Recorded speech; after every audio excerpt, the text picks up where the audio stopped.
아들을 믿는 사람은 심판을 받지 않는다. 그러나 믿지 않는 사람은 이미 심판을 받았다. 그것은 하나님의 독생자의 이름을 믿지 않았기 때문이다. 심판을 받았다고 하는 것은 빛이 세상에 들어왔지만 사람들이 자기들의 행위가 악함으로 빛보다 어둠을 더 좋아하였다는 것을 뜻한다. 악한 일을 저지르는 사람은 누구나 빛을 미워하며 빛으로 나아오지 않는다. 그것은 자기 행위가 드러날까 보아 두려워하기 때문이다. 그러나 진리를 행하는 사람은 빛으로 나아온다. 그것은 자기의 행위가 하나님 안에서 이루어졌음을 드러내려는 것이다. 요한복음서 3장 18절에서 21절 말씀. 저마다의 삶이 바쁘다 보니 우리는 오늘 해야 하는 일 혹은 이번 주에 해야 하는 일 정도에만 우리의 마음과 신경을 쏟으며 살아갑니다. 그래서 성경 말씀에 내세의 이야기 또는 마지막 때의 이야기가 나오면 실제와 동떨어진 이야기처럼 들리곤 합니다. 오늘 본문에도 심판의 이야기가 등장합니다. 우리는 심판이라는 단어를 들으면 보통 죽음 이후의 일, 저 멀리 다가올 마지막 날을 떠올립니다. 그래서 신앙을 일종의 미래를 대비하는 보험처럼 생각하기 쉽습니다. 지금은 어떻게 살아도 언젠가 죽음 이후에 심판이 있을 것이니 그때를 준비해야 한다는 식입니다. 하지만 오늘 본문에서 예수님은 이렇게 말씀하십니다. 아들을 믿는 사람은 심판을 받지 않는다. 그러나 믿지 않는 사람은 이미 심판을 받았다. 예수님께서 말씀하시는 심판은 우리가 흔히 이해했던 먼 미래의 사건이 아닙니다. 심판은 현재 나의 삶에서 빛과 어둠 중 무엇을 선택하며 살 것이냐는 현실적인 선택의 결과입니다. 빛과 어둠은 단순한 도덕적 선악을 넘어 삶 속에서 책임을 감당하느냐 외면하느냐의 선택입니다. 예수님은 아들을 믿는 사람은 심판을 받지 않는다 라고 말씀하십니다.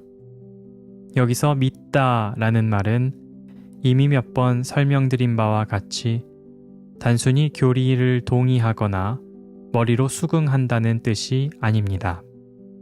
그것은 빛을 신뢰하고 그 빛을 따라 삶의 방향을 정하는 것을 가리킵니다. 반대로 믿지 않는 사람은 이미 심판을 받았다 라는 말씀은 하나님께서 미래 어느 날 형벌을 내리겠다는 선언이 아닙니다. 빛을 거부한 그 선택 자체가 어둠의 결과를 지금 이 자리에서 만들어낸다는 의미입니다. 따라서 심판은 나중에 받을 벌이 아니라 내가 지금 어떤 삶을 선택하고 있느냐에 따라 현재 우리 삶 속에서 현실로 드러난 결과인 것입니다.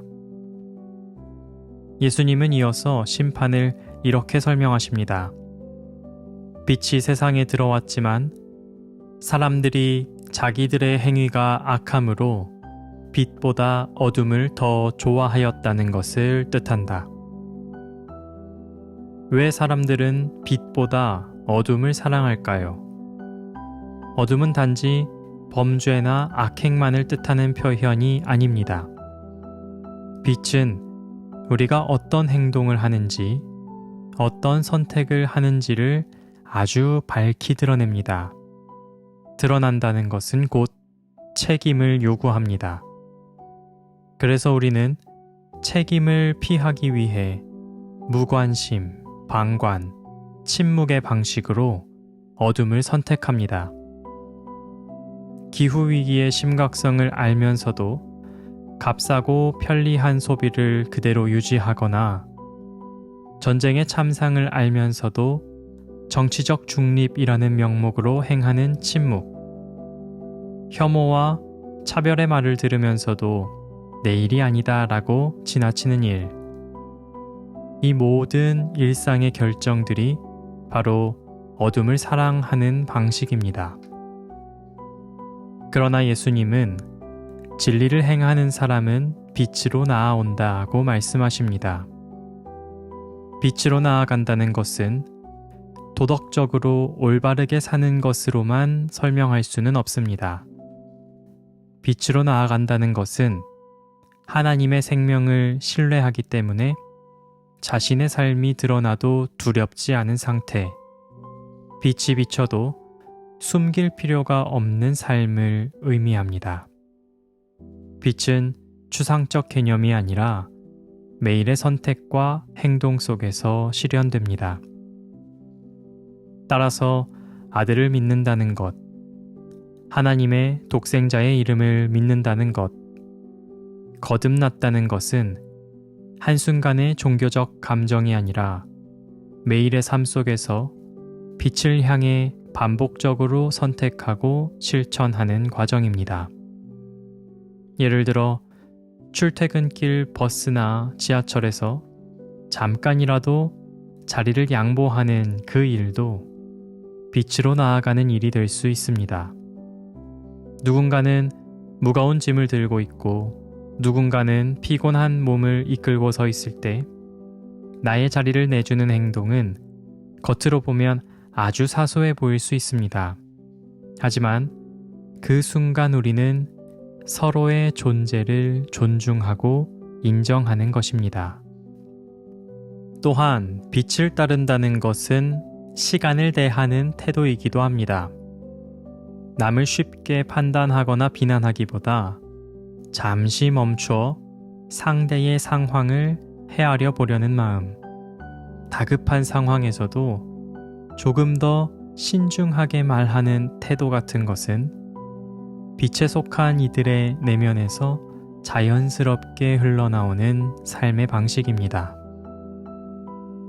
하나님의 독생자의 이름을 믿는다면 이런 사소한 것 같으나 남을 존중하는 행동을 서슴지 않습니다. 빛에 속한 사람은 자신의 행위가 드러나는 것에 두려움이 없고 자기 행동들이 하나님으로부터 발현되었다는 것을 삶으로 드러내며 삽니다. 하지만 우리의 신앙이 심판을 피하기 위한 행동으로만 머물러서는 안 됩니다.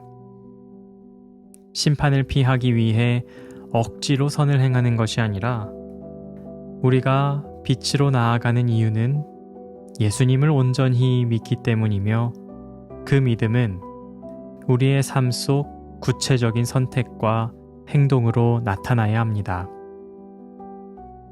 어둠에 머무르며 어둠을 외면하는 삶은 이미 심판받은 상태와 다르지 않습니다. 그러기에 우리의 신앙을 점검한다는 것은 결국 일상 속 태도를 돌아보는 일이기도 합니다. 오늘 하루 빛에 머물러도 떳떳하게 살아가는 마음으로 하루를 시작해 보십시오. 그 마음과 행동이 지속될 때 우리의 삶은 하나님의 생명의 흐름 속에서 살아 움직이며 주변 사람들에게도 빛이 흘러가게 될 것입니다. 바라기는 오늘 이 순간 청파의 모든 교우가 예수님을 믿는 믿음을 삶 속에서 구체적으로 드러내기를 소망합니다. 그 믿음이 서로에게 더 나아가 세상에 빛이 되는 하루가 되기를 바랍니다. 하나님, 우리는 종종 무관심과 침묵으로 어둠을 선택하며 책임을 피하려 했습니다. 예수 그리스도를 믿는다는 생각만으로 나의 신앙이 안전하다고 생각했습니다. 하지만 주님, 마음과 행동으로 선한 행동이 발현되지 않는 것은 어둠 속에 있는 것임을, 하나님의 독생자를 믿는 모습이 아님을 잊지 않게 해 주십시오. 우리의 믿음이 서로를 존중하고 생명을 살리는 모습으로 실현되게 하셔서 빛으로 나아가도 부끄럽지 않은 삶을 살도록 인도해 주십시오.